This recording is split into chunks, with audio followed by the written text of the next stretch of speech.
Hi hello नमस्कार. आज आपण बनवणार आहोत मसालेदार खिचडी. त्यासाठी मी इथे 2 वाटी सतयुग तांदूळ घेतलेला आहे. या तांदूळाचं नाव सतयुग आहे. आणि 1 वाटी मी तुरीची डाळ घेतलेली आहे. यांना आता मी एकत्र करून घेते आणि स्वच्छ पाण्याने 3 वेळा धुवून घेते. इथे मी खिचडी बनवण्यासाठी 2 मध्यम आकाराचे कांदे घेतलेले आहेत, 1 टमाटा, 1 बटाटा, 2 मिरची, 5-7 लसूणच्या पाकळ्या, 5-7 कढीपत्त्याची पानं आणि मुठभर कोथिंबीर घेतलेली आहे. आता यांना मी कापून घेते.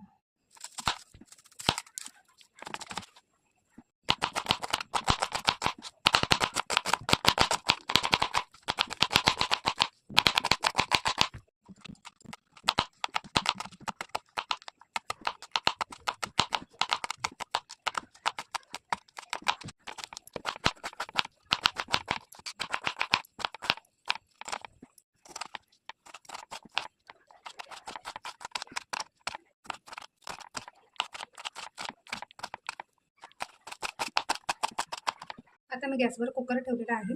त्यात मी 2 पळी तेल टाकते.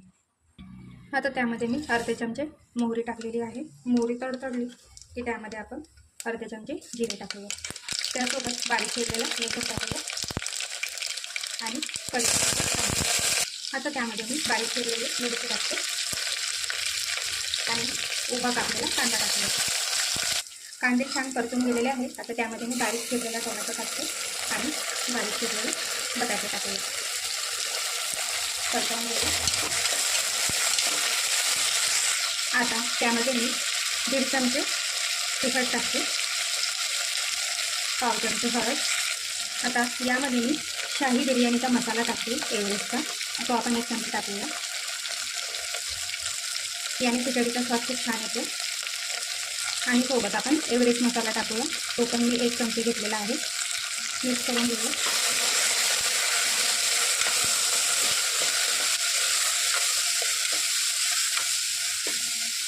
आता यामध्ये आपण तांदूळ आणि डाळ जसं धुवून घेतला आहे ते टाकूया. मिक्स करून घेऊया.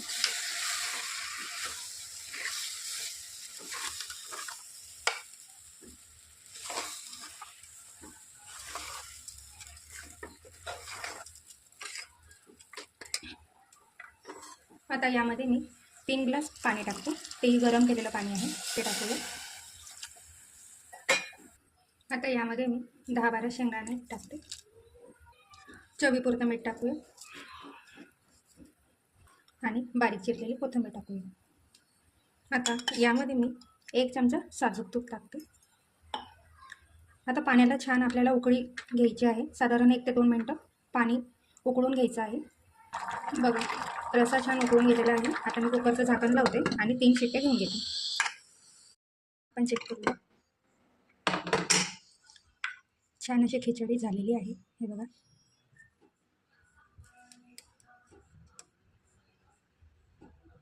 तयार आहे मसालेदार खिचडी. घरी नक्की ट्राय करा.